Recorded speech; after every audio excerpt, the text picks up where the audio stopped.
menurut ayat Quran dan hadis Nabi itu nanti ada bermacam-macam. Ada orang beriman itu yang dimasukkan surga. Ada orang beriman itu yang dimasukkan ke dalam surga. Ada orang beriman itu yang disebut penduduk surga. Kenapa lain-lain, Pak? Karena waktu di dunia amalannya juga lain-lain. Ada orang beriman yang masuk surga.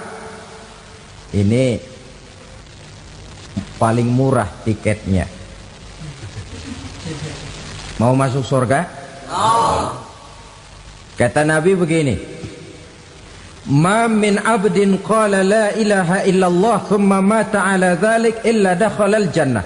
Kalau seorang hamba sudah mengucap dua kalimat syahadat, dia yakin dengan kebenaran kalimat itu sampai matinya, orang itu akan masuk surga. Abi Dzar yang waktu itu diajak bicara heran, ya Rasul kok gampang betul? Iya. Walaupun orang itu mencuri, iya. Walaupun orang itu berzina, iya.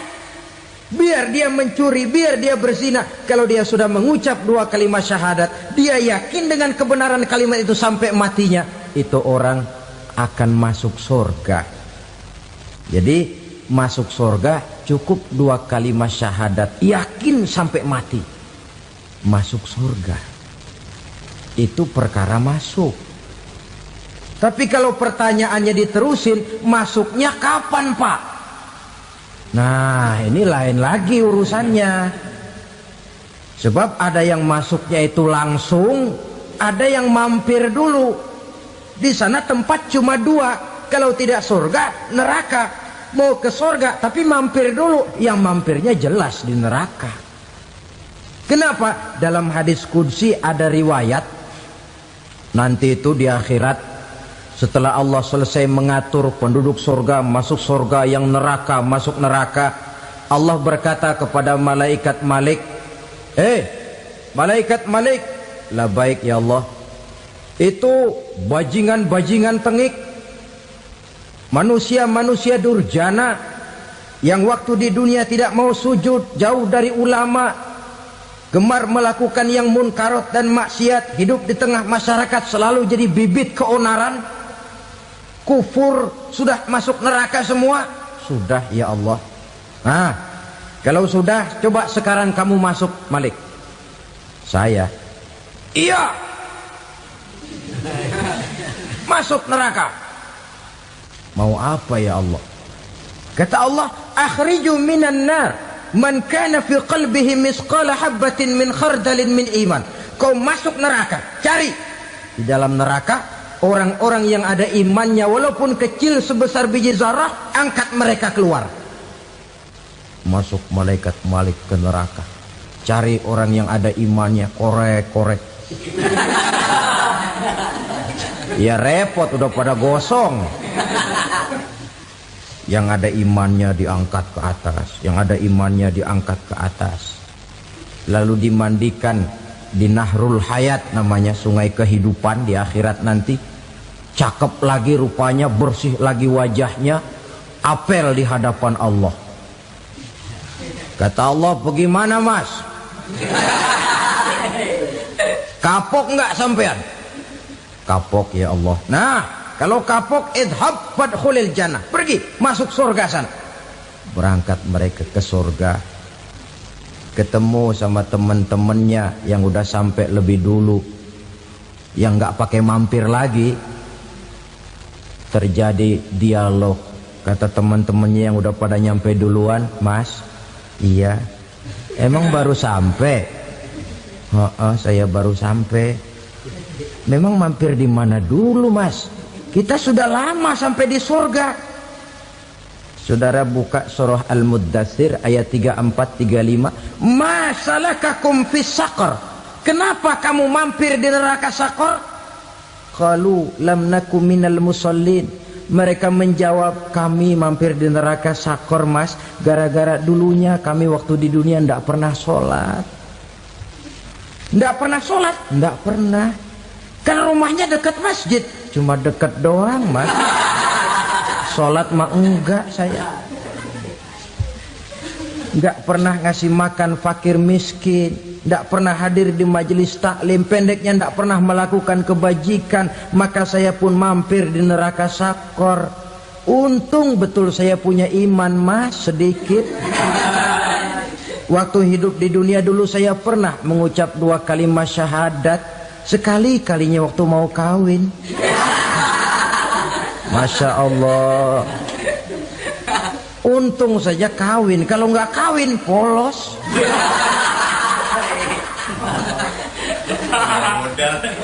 Itu juga pengulu sudah setengah mati ngajarin.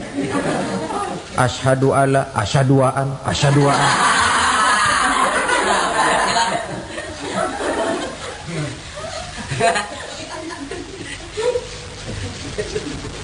Ini namanya masuk surga, ada mampir dulu. Ada pula orang mukmin itu yang dimasukkan surga. Namanya dimasukkan kan terima beres. Saya masuk ke rumah, jalan sendiri, cari tempat sendiri. Saya dimasukkan ke dalam rumah, terima beres, pokok ada di dalam, itu dimasukkan namanya. Nggak pakai mampir. Tapi tentu tiketnya lebih mahal ketimbang yang pertama tadi. Apa kata Allah? Innal ladzina amanu wa amilus salihat la ukaffiranna anhum sayyi'atihim wa la udkhilannahum jannah. Sesungguhnya orang-orang yang beriman kemudian beramal soleh, kami hapuskan segala dosa dan kesalahannya, kami masukkan mereka ke dalam surga. Lihat ayatnya, Allah yang memasukkan, kita yang dimasukkan. Tidak pakai transit, tidak usah mampir. Cuma tidak cukup syahadat, tidak cukup amanu, tapi diiringi dengan wa'amilus salih. Iman, amal. Tidak cukup syahadat, lalu dibuktikan dia sholat, dia zakat, puasa, lalu dia melakukan berbagai macam kebajikan. Ini yang menyebabkan dia tidak pakai mampir di tempat yang bernama sakor. Lalu ada pula orang mukmin itu yang disebut penduduk surga. Wah, ini sudah VIP ini. Ashabul jannah, penduduk surga. Siapa mereka? Kata Allah, innal ladzina amanu summa istaqamu fala khaufun 'alaihim wala hum yahzanun ulaika ashabul jannah hum fiha khalidun. Sesungguhnya orang-orang yang beriman lalu istiqamah, tetap dalam melaksanakan perintah Allah, tidak goyah, tidak labil tapi stabil, istiqamah, mereka tidak takut dan tidak bersedih hati. Merekalah penduduk surga. Iman, istiqamah. Tidak punya duit, sembahyang. Banyak duit, sembahyang. Miskin, sembahyang. Kaya, tetap sembahyang. Istiqamah. Kadang orang kalau susah rajin ke masjid, banyak duitnya ngelihat masjid melengos. Waktu miskin hamba Allah, setelah kaya jadi hamba harta. Bergeser, tidak ada nilai istiqomahnya. Saudara-saudara, dengan begitu penduduk neraka itu dua. Ada penduduk permanen, ada penduduk yang semi permanen. Yang semi permanen orang-orang beriman yang mempunyai dosa besar. Mereka masuk ke neraka untuk menerima azab sesuai dengan dosanya. Bila selesai masa azab itu, mereka akan diangkat untuk ditempatkan kembali ke dalam surganya Allah Subhanahu wa ta'ala. Nah, dikala itulah saudara-saudara, ada yang disebut syafaat dari Rasulullah Sallallahu Alaihi Wasallam. Tapi tentu jangan lupa, syafaat ini ibarat kain menambal dia. Kita punya kain bolong-bolong sedikit, syafaat yang menambal. Solat kita ada kurang dikit, sedekah kita ada campur riak dikit, amalan kita ada tidak karena Allah dikit. Kita berharap syafaat. Jadi biarlah kain masih bolong-bolong, yang penting punya kain. Tapi kalau kainnya tidak ada, yang ditambal apanya? Sholat tidak, puasa tidak, zakat tidak, berharap syafaat taat saja. Ya, terlalu berlebihan itu. Saudara hadirin yang saya hormati, apabila selesai proses penghisaban, proses penghitungan, maka dikala itulah manusia terbagi dalam dua kelompok besar. Fariqun fil jannah wa fariqun fis sa'ir. Sekelompok orang-orang beruntung yang masuk ke dalam surga, dan sekelompok lagi masuk ke dalam neraka. Ibu-ibu, saudara-saudara kaum muslimin rahimakumullah. Pada pertemuan yang lalu sudah saya jelaskan bahwa hidup selalu berakhir dengan kematian.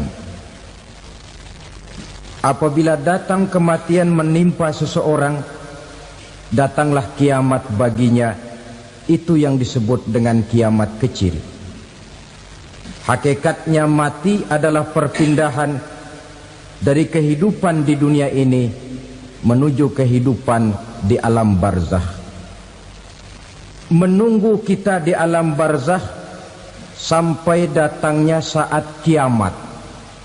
Entah 10 tahun, entah 100 tahun, entah 1000 tahun, hanya Allah saja yang maha tahu.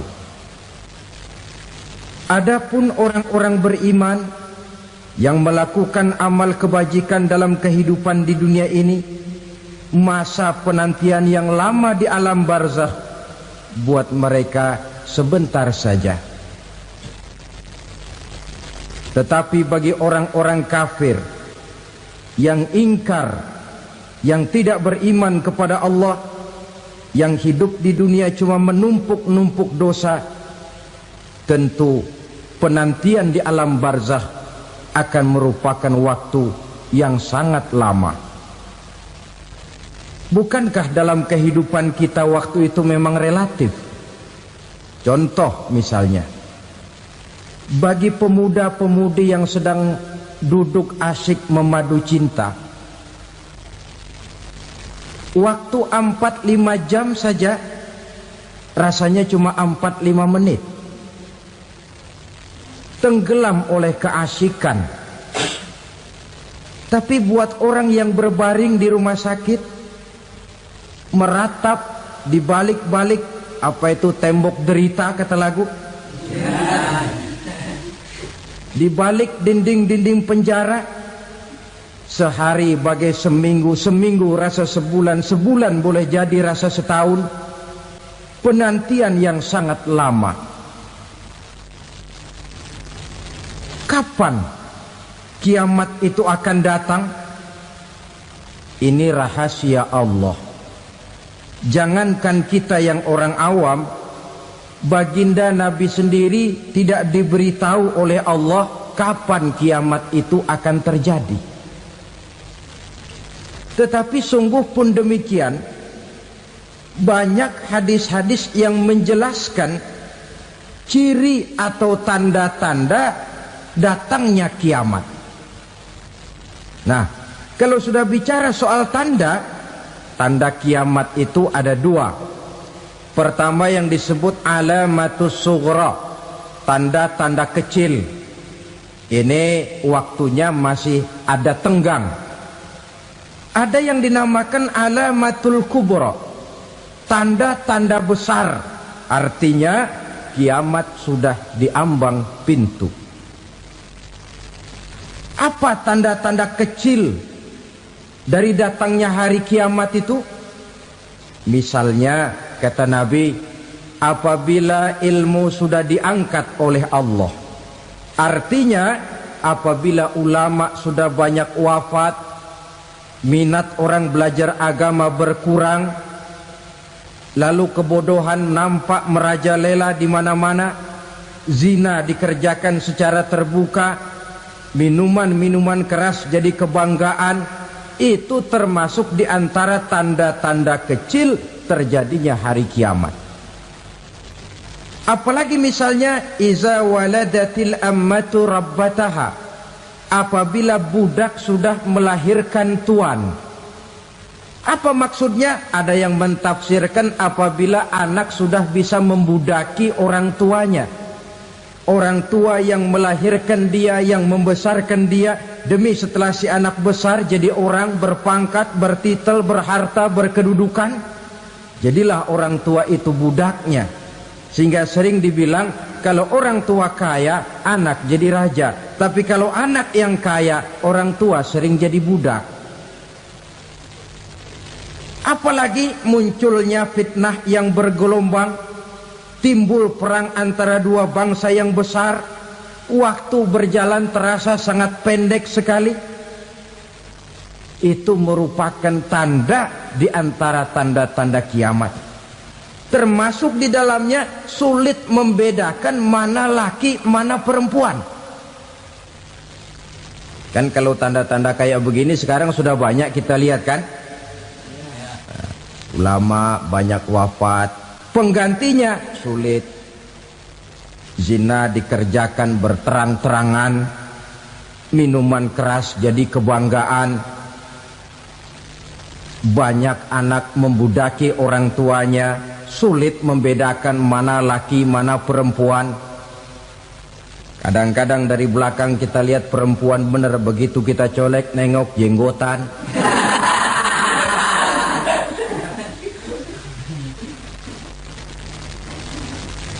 Ini termasuk tanda-tanda kecil, masih ada tenggang sampai akan terjadinya kiamat itu. Nah, yang dimaksud dengan tanda-tanda besar, ini tanda besar artinya kiamat sudah diambang pintu.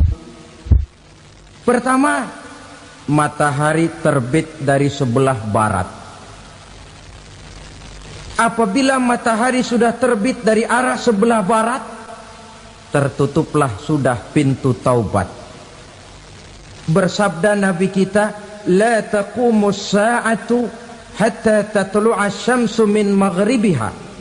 Tidak akan datang hari kiamat sampai matahari terbit dari arah sebelah barat. Fa iza tala'at, manakala matahari telah terbit dari arah sebelah barat, wara'ahan nasu, manusia banyak menyaksikan itu, amanu ajma'un, mereka pun lalu beriman. Yang tadinya kafir, yang tadinya ingkar, yang tadinya membangkang, setelah melihat matahari terbit dari sebelah barat, buru-buru beriman, berlomba-lomba mengucap dua kalimat syahadat. Tapi apa yang terjadi? Kata Nabi, wadzalika hina la yanfa'u nafsan imanuha lam takun amanat min qabl. Hari itu adalah hari yang iman sudah tidak berguna lagi bagi seseorang apabila sebelumnya memang dia tidak pernah beriman. Au kasabat fi imaniha khaira, atau beriman tetapi tidak pernah melakukan kebajikan di dalam keimanannya itu. Hari yang sudah kasib, hari yang sudah terlambat, beriman tidak akan ada gunanya lagi. Ini pelajaran buat kita. Sebelum sang surya terbit dari sebelah barat, sebelum nafas sampai di tenggorokan, artinya pintu taubat masih terbuka. Kalau dua hal itu sudah terwujud, nafas sudah sampai di kerongkongan, atau matahari sudah terbit dari arah sebelah barat, tertutuplah sudah pintu taubat. Tak ada lagi gunanya pangkat, jabatan, harta, bahkan beriman pun dalam suasana macam itu. Too late, kata orang Kulon. Sudah terlambat. Matahari terbit dari arah sebelah barat. Itu tanda besar, artinya kiamat sudah diambang pintu. Lalu apalagi tanda besar? Munculnya Dajjal. Dajjal artinya pendusta-pendusta yang menyesatkan manusia. Ada dua macam Dajjal, saudara. Ada Dajjal kecil. Ini Dajjal kelas 3. Kalau ini sejak zaman Rasulullah sudah ada itu. Tiap zaman ada. Di zaman Rasulullah misalnya ada yang bernama Aswad al-Unsi dari Yaman. Ada yang namanya Musailamah al-Kazzab dari Yamamah. Ada yang namanya Ibnu Sayyad dari Madinah. Ini dajjal-dajjal di zaman Rasul. Musailamatul Kazab memproklamirkan diri jadi nabi dia. Di zaman Rasul masih hidup. Ini dajjal zaman Nabi. Di zaman sahabat muncul dajjal-dajjal. Di zaman kita sekarang ini dajjal-dajjal pun gentayangan. Dajjal-dajjal kelas teri. Kerjanya mendustakan manusia, menyesatkan manusia, memalingkan manusia dari jalan yang benar dan diridhoi oleh Allah Subhanahu wa taala. Adapun yang merupakan tanda besar dari datangnya kiamat, dajjal-dajjal kelas kakap. Pembohong-pembohong besar yang menyesatkan masyarakat manusia berpaling dari jalan Allah mengikuti jalan mereka. Apa sih ciri dajjal itu? Kata Nabi dalam hadis Bukhari Muslim, "Inna dajjala", sesungguhnya yang namanya dajjal itu yakhruju, satu saat akan muncul mendekati hari kiamat. Wa inna ma'ahu ma'an, si dajjal ini membawa air. Wa naran, dan juga membawa api. Dua simbol. Di tangan yang satu dia bawa air, di tangan yang satu dia bawa api. Wa ammal ladzi yarahu an-nasu ma'an fanarun, adapun yang orang banyak lihat air, hakikatnya adalah api. Yang dilihat api, hakikatnya adalah air. Oleh sebab itu, kalau api yang ditawarkan, ambillah air. Kalau air yang ditawarkan, pilihlah api. Maksudnya apa ini? Ini bahasa simbol, saudara-saudara. Dajjal bicaranya seolah-olah untuk kepentingan manusia, menawarkan surga. Surga yang dia tawarkan hakikatnya neraka. Hai manusia, kalau kau mau bahagia, jangan dekat-dekat dengan agama. Solat itu tidak efektif dan efisien, tidak produktif dari segi ekonomi itu. Menghadiri majelis taklim cuma buang-buang waktu. Tahajud, tasbih, tahlil, baca Quran, apa itu? Pekerjaan mubazir saja.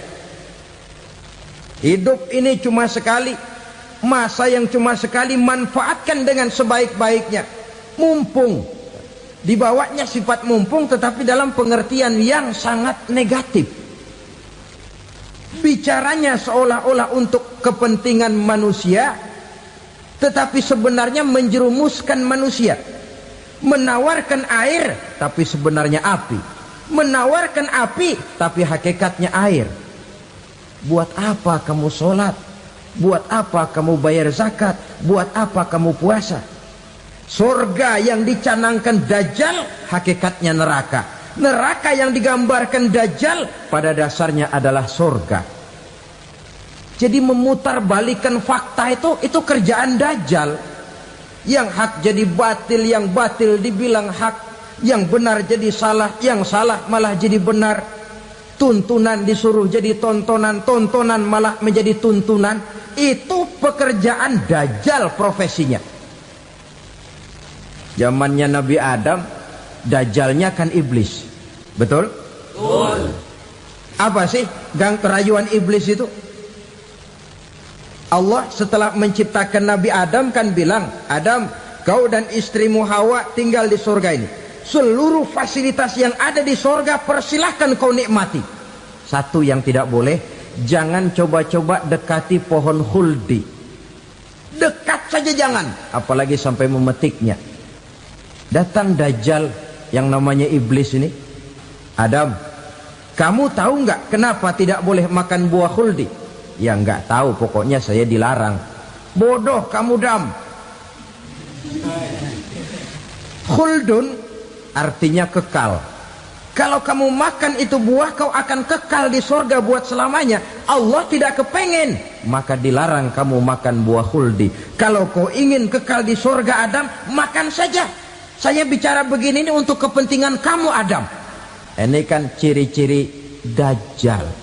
Bicaranya sih seolah-olah untuk kepentingan Nabi Adam, hakikat sebenarnya menjerumuskan Nabi Adam supaya ingkar dan melanggar larangan dari Allah Subhanahu wa ta'ala. Jadi setelah muncul Dajjal, timbul kekacauan-kekacauan di masyarakat. Banyak yang terpengaruh, terpedaya dan terpesona, termasuk mereka yang memproklamirkan diri jadi nabi, mereka yang memproklamirkan diri jadi rasul di zaman sesudah Rasulullah wafat. Itu adalah Dajjal. Maka saya ingatkan, kalau di zaman kita sekarang ini ada orang ngaku jadi nabi, ada orang ngaku jadi rasul, biar bahasa Arabnya kental, Quran hafal, hadis ribuan hadis hafal, biar pakai serban sampai menyengser ke tanah, bahasa Arabnya fasih, tapi dia mengaku jadi nabi, jadi rasul, kita umat Islam wajib tidak percaya. Wajib untuk tidak percaya. Itulah dajjal-dajjal zaman kita sekarang ini.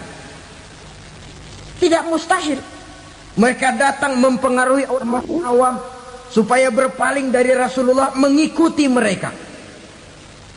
Nah, di akhir zaman nanti, mendekati hari kiamat, dajjal ini muncul. Dajjal kelas kakap, menyesatkan masyarakat manusia untuk berpaling dari Islam, mengikuti seruan mereka. Apalagi di antara datangnya kiamat itu, tanda yang besar itu, turunnya Nabiullah Isa Al-Masih, putra Maryam.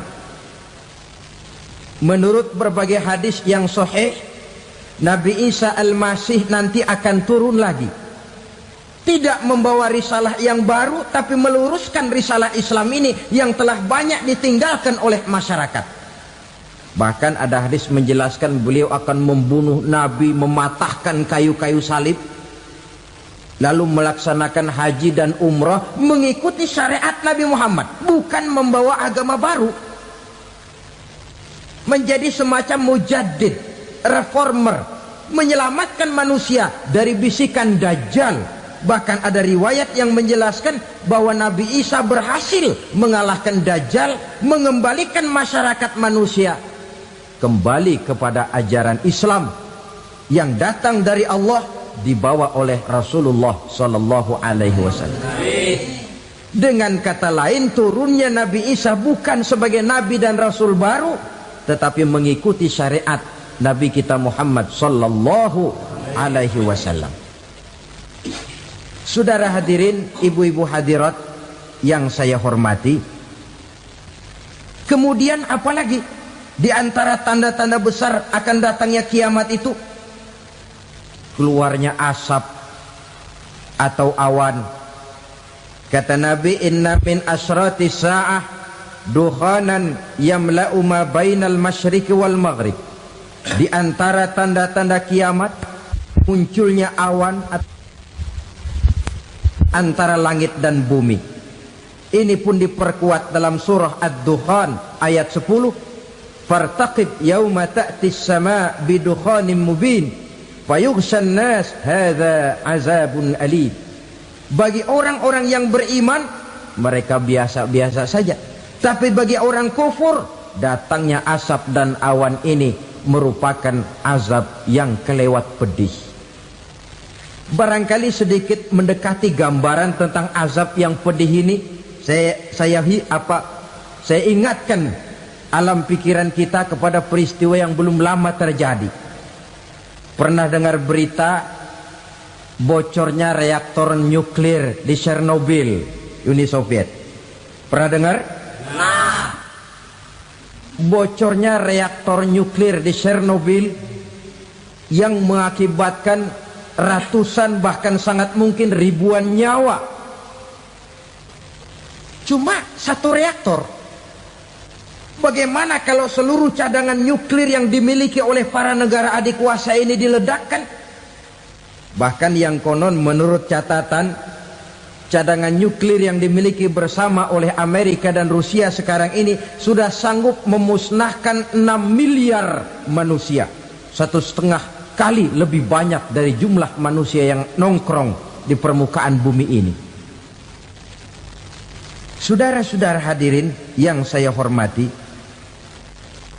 lalu saat mendekati hari kiamat, apalagi tandanya setelah Nabi Isa wafat, pada saat turunnya yang kedua kali, lalu Allah meniupkan angin sejuk, semua orang-orang beriman, orang-orang baik wafat, sehingga penghuni bumi ini cuma tinggal lagi terdiri dari orang-orang kafir.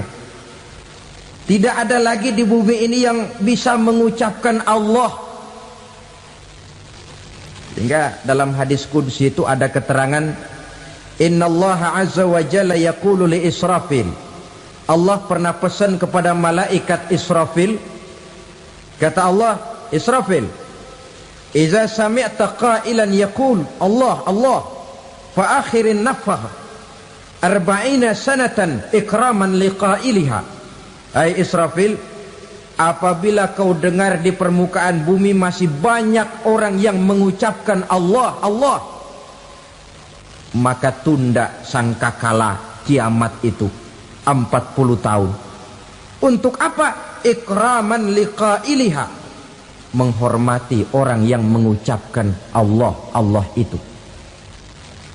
Wah, jadi karena sekarang masih banyak yang mengucapkan Allah, besar hatilah kita, masih jauh kiamat itu.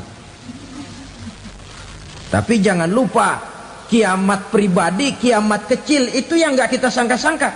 Ajal datang mencabut nyawa, itu kiamat pribadi. Dan itu yang pasti kita hadapi. Dan itu yang membuat kita tidak boleh bersikap main-main di dalam kehidupan sekarang ini. Saudara hadirin yang saya hormati, tidak ada lagi orang-orang muslim. Seluruh penduduk dunia ini kafir. Lalu terciptalah struktur sosial yang berlandaskan prinsip hidup semau gue.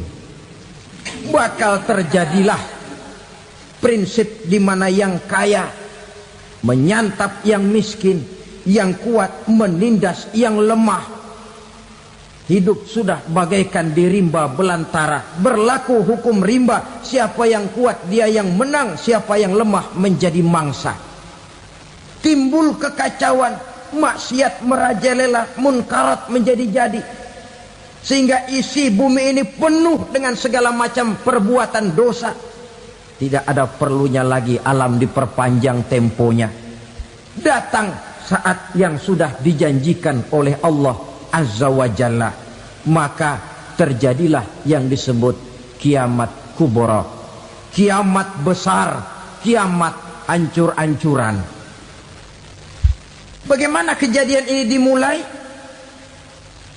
Dalam surah Az-Zumar ayat 68, Allah Subhanahu wa taala berfirman, "Wa nufikha fis-suri fasa'iqa man fis samawati wa man fil ardi illa man sya'allahu." Maka manakala ditiuplah sangkakala, terkejutlah seluruh yang ada di langit dan seluruh yang ada di bumi. Bila saat kiamat datang, Allah perintah malaikat Israfil, Israfil, tiup sangkakalamu. Ditiuplah sangkakala oleh malaikat Israfil. Yang akibat daripada tiupan itu, seluruh yang ada di langit, seluruh yang ada di permukaan bumi terkejut. Yang ada di langit siapa? Malaikat kan. Bayangin aja kalau malaikat kaget, apalagi kita. Terkejut seluruh makhluk yang ada di bumi, yang ada di langit mendengar suara sangkakala itu. Bunyinya tidak sanggup kita bayangkan dahsyatnya. Ledakan nuklir, ledakan neutron, belum apa-apa ketimbang bunyi sangkakala malaikat Israfil ini. Nah, lalu mendengar bunyi sangkakala ini, Gemparlah makhluk, kacaulah alam. Bumi gempa, planet-planet bertabrakan, gunung meletus, air laut tumpah ke darat, angin topan bertiup, halilintar menyambar. Lalu semua yang bernama hidup mati total. Mati bareng tanpa persiapan. La haula wala quwata illa billah. Saya kadang-kadang dalam tafakur bermohon, ya Allah, mudah-mudahan saya enggak nemuin kiamat beneran. Ngeri. Tidak bisa kita bayangkan macam apa suasana seperti itu. Allah saja banyak memberikan gambaran, misalnya Al-Qari'ah, wa mal qari'ah, wa ma adraka mal qari'ah. Kejadian yang menggemparkan. Tahukah kamu apa kejadian yang menggemparkan itu? Yauma yakunun nasu kal farasil mabsus wa takunul jibalu kal ihnil manfus. Pada saat itu manusia berterbangan bagai kupu-kupu. Gunung berterbangan seperti kapas ditiup angin. Gunung saja macam kapas, konon lagi manusia. Kematian total, mulai semut sampai gajah mati, jin mati, iblis mati, malaikat mati. Malaikat saja mati. Saudara hadirin yang saya hormati, kematian total yang tanpa persiapan. Orang bilang, Pak, kalau mati bareng begitu yang repot malaikat maut dong ya. Cabut sana, cabut sini. Itu kalau menurut logika kita, mestinya begitu menurut logika. Tapi logika juga yang nggak perlu serepot itu. Sebab untuk mematikan listrik di wilayah DKI, di wilayah Jakarta, nggak perlu tiap rumah didatengin matiin, ya lama. Cukup dari kantor pusatnya saja PLN, tekan satu tombol, gelaplah seluruh Jakarta. Saudara hadirin yang saya hormati, kematian total. Lalu setelah kematian total, planet-planet juga mati, dalam arti tidak bergerak dan beredar. Angin mati, dalam arti tidak bertiup. Air mati, dalam arti tidak ada riak gelombang. Pokoknya semua mati. Kullu nafsin za'iqatul maut. Semua yang bernafas mati. Dalam ayat lain, kullu man 'alaiha fan. Semua yang ada di permukaan bumi fana. Yang kekal cuma Allah Subhanahu wa ta'ala. Yang paling belakang mati malaikat maut dan malaikat Israfil. Tapi mati juga sesuai dengan janji Allah. 10 lamanya. Tidak dijelaskan oleh Abi Hurairah 40 jam, apa 40 hari, apa 40 tahun. Hadis-hadis cuma menyebutkan 40 saja. Sunyi alam. Yang tinggal cuma Allah saja lagi. Ketika itu Allah berseru-seru, katanya, limanil mulkul yauma. Siapa para penguasa hari ini? Mana itu raja-raja dan penguasa yang dulu mengaku jadi Tuhan? Fir'aun. Mana Fir'aun sekarang? Yang dulu jadi raja, merasa berhasil, sombong, lalu tidak mau turun-turun dari kekuasaannya, sampai kepada puncak kekurang ajarannya mengangkat diri jadi Tuhan. Mana itu Fir'aun? Namrus. Mana sekarang Namrus? La ilaha illa ana. Ternyata tidak ada Tuhan lain selain daripada aku, kata Allah. Proses kemudian, saudara-saudara, turunlah hujan dari langit. 40 lamanya hujan itu. Tidak jelas juga 40 jam apa 40 hari. Setelah air turun membasahi, datanglah tiupan sangkakala yang kedua. Semua yang bernama mati bangkit dari kuburnya masing-masing.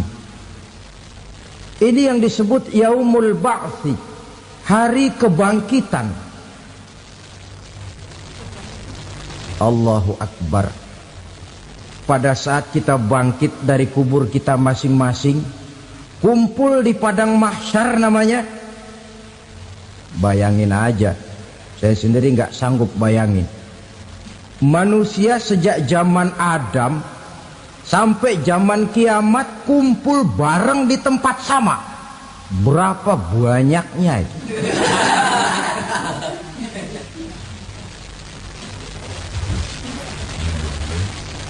Dan yang luar biasa menurut satu riwayat, pada saat bangkit itu, Masya Allah, roman muka kita berubah,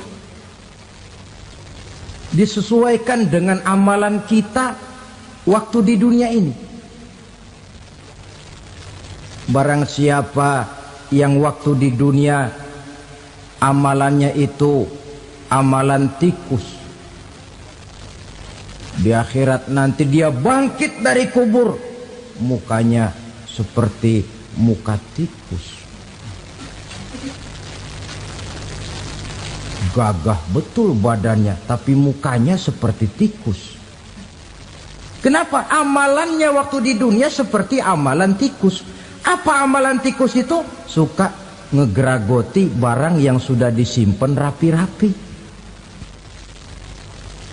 Orang sudah simpan uang rapi-rapi, simpan perhiasan rapi-rapi, digeragoti oleh tikus. Maling-maling, pencoleng-pencoleng, koruptor-koruptor.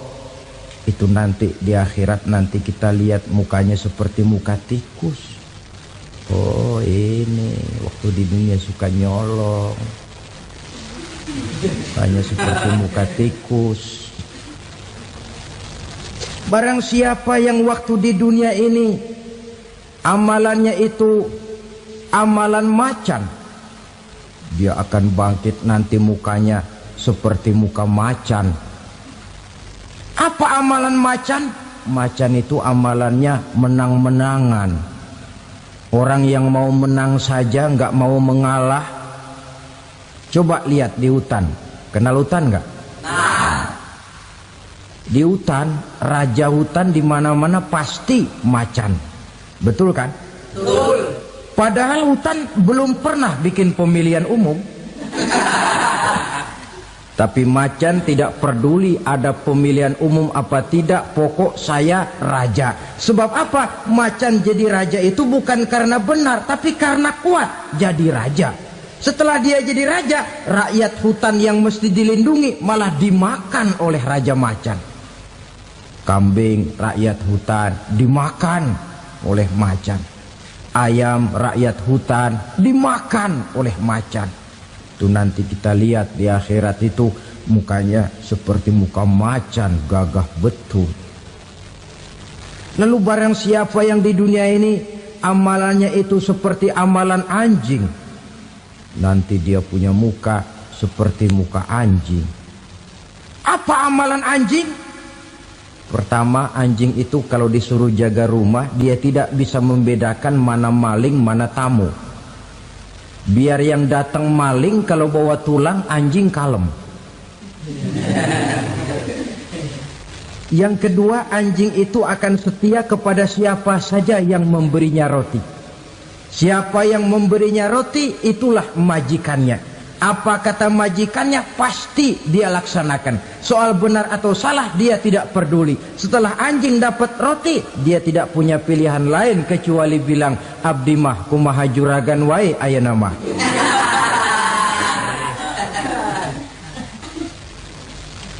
Saudara hadirin yang saya hormati, berkumpul di padang mahsyar, tiap orang sibuk dengan persoalannya masing-masing. Matahari waktu itu didekatkan oleh Allah, panas luar biasa. Ada yang saking panasnya itu mencucurkan peluh keringat sampai sebatas mata kakinya. Ada yang keringatnya sampai sedengkulnya, ada yang keringatnya sampai sepusatnya, ada yang keringatnya mengalir sampai sebahunya, ada yang kelelap oleh keringatnya sendiri, sementara orang di sampingnya nggak apa-apa. Bergantung lagi amalan dia waktu di dunia ini. Saudara-saudara, sebagian orang dalam kepanikan padang mahsyar berombong-rombong datang mereka menghadap Nabi Adam. Ya Adam, anta abal bashar. Hai Adam, Tuhan adalah bapak moyang manusia. Kami sebentar lagi akan disidang, dimintakan pertanggungan jawab. Tolonglah kami, hai Adam. Kata Nabi Adam, jangankan nolongin sampean, saya sendiri tanggung jawab di hadapan Allah ketika dulu tidak boleh makan khuldi, saya serobot. Sudahlah, urus diri masing-masing saja, nafsi. Begitu kata Nabi Nuh, begitu kata Nabi Ibrahim. Tiap orang bertanggung jawab sendiri-sendiri. Ketika itulah saudara-saudara, nikmatnya menjadi umat Nabi besar Muhammad sallallahu alaihi wasallam. Sebab apa? Walaupun menurut abjad kita ini umat paling belakang, kan paling belakang kita ini toh, karena Nabi Muhammad adalah Nabi akhir, tapi akan dihisap lebih dulu, lewat di atas sirat lebih dulu, masuk surga lebih dahulu ketimbang umat-umat belakangan. Ketika Rasul mendekati ajal, beliau tanyakan itu kepada malaikat Jibril. Malaikat Jibril berkata, Muhammad jangan khawatir, Allah sudah berjanji, inni haramtul jannata ala sairil anbiya hatta tadkhulaha anta wa haramtuha ala sairil umami hatta tadkhulaha ummatuka.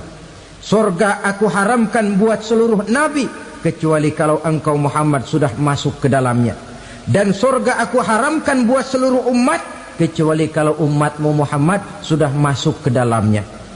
Logikanya, walaupun menurut abjad kita umat paling belakang, bakal dihisap paling dulu, lewat di atas sirat paling dulu, masuk surga paling dulu, kalau mampir ke neraka juga paling dulu. Ya resiko.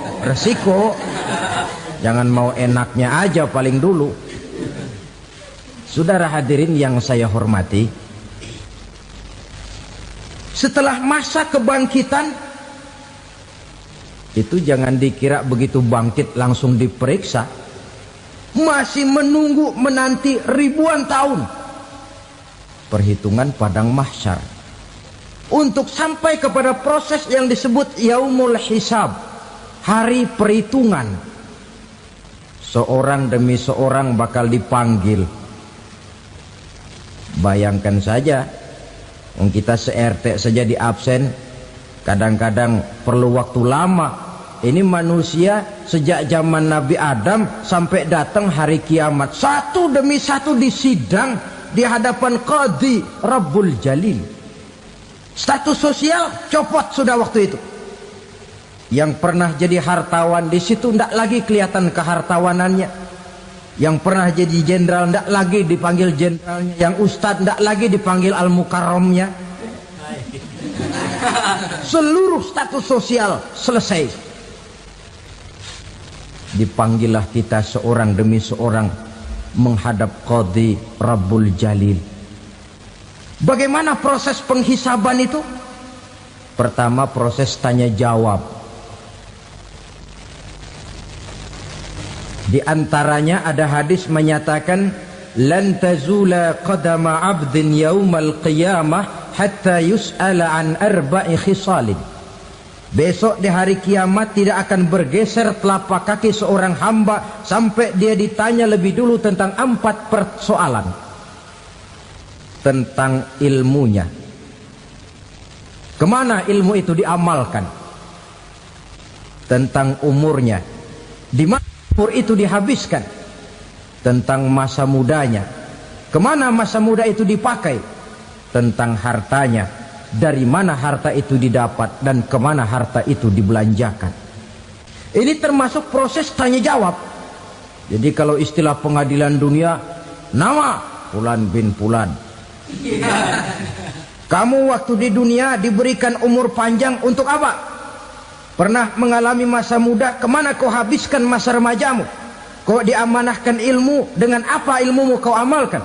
Kau diberikan harta, dari mana harta kau dapat, kemana kau belanjakan? Tak seorang pun yang bisa mungkir. Sebab apa? Dikala itu yang menjadi saksi bukan orang. Yang menjadi saksi adalah seluruh anggota badan kita. Tangan bicara, kaki jadi saksi terhadap seluruh amalan yang pernah kita kerjakan pada saat kehidupan di alam dunia ini. Selesai proses tanya jawab, lalu diperlihatkan buku catatan kita waktu hidup di dunia ini. Jangan lupa Allah itu menyiapkan 2 superkomputer kepada kita. Sebelah ditempelin sebelah kanan, yang sebelah tempelin di sebelah kiri. Komputer itu namanya Raqib dan Atid. 2 malaikat yang apabila baik kita lakukan, refleks saja akan menulis kebajikan kita. Jahat kita kerjakan, akan tertulis. Catatan itu nanti diperlihatkan kepada kita. Waduh, alangkah malunya pada saat diperlihatkan catatan kita, buku rapot kita merah melulu. Barangkali diperiksa sambil diomelin, brengsek lo. Buku merah melulu begini, bagaimana waktu hidup di dunia?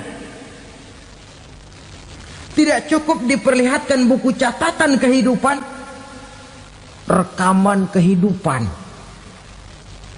Rekaman kehidupan kita secara utuh sejak terlahir sampai ajal datang merenggut nyawa.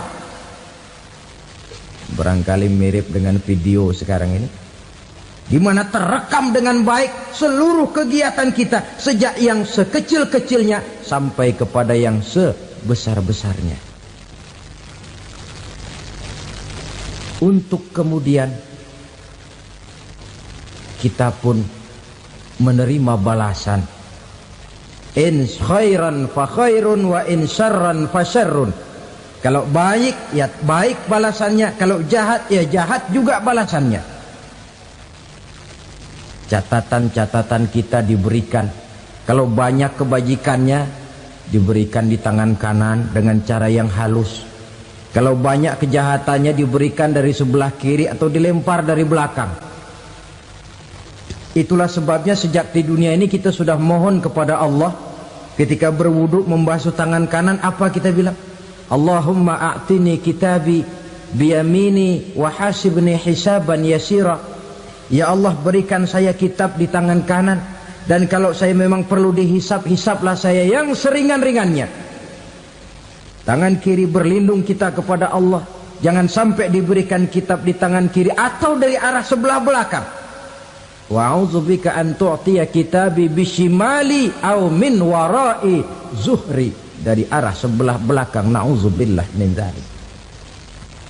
Setelah selesai lewat proses penghisaban, lewat mizan, timbangan, maka yang sudah selesai dihisab itu bergeraklah menuju sirat, jembatan yang terbentang menuju surga melalui neraka. Saudara-saudara, panjangnya perjalanan sirat itu memakan waktu ratusan tahun. Tetapi orang yang lewat di atas sirat pun macam-macam, bergantung amalannya ketika di dunia ini. Ada yang lewat di atas sirat itu kalbarkil khatib, seperti kilat yang menyambar, lep, sudah sampai dia di surga. Cepat bukan main. Ada yang lewat di atas sirat itu seperti orang lari-lari. Ada yang lewat di atas sirat itu seperti orang jalan biasa. Ada yang sambil merangkak, ada yang sambil ngesor, ada yang sambil gelayutan, ada yang selamat sampai ke ujung ke surga, ada yang tergelincir jatuh masuk ke dalam neraka, bergantung amalannya dalam kehidupan di dunia sekarang ini. Tiap kita akan melewati yang namanya sirat ini. Saudara-saudara kaum muslimin yang saya hormati, dengan demikian mereka yang selamat melalui sirat sampai ke terminal akhir surga, mereka yang ketika dihisab ternyata banyak kejahatannya daripada kebaikannya, mereka singgah di dalam neraka. Nah, adapun orang-orang yang beriman menurut ayat Quran dan hadis Nabi itu nanti ada bermacam-macam. Ada orang beriman itu yang dimasukkan surga. Ada orang beriman itu yang dimasukkan ke dalam surga. Ada orang beriman itu yang disebut penduduk surga. Kenapa lain-lain, Pak? Karena waktu di dunia amalannya juga lain-lain.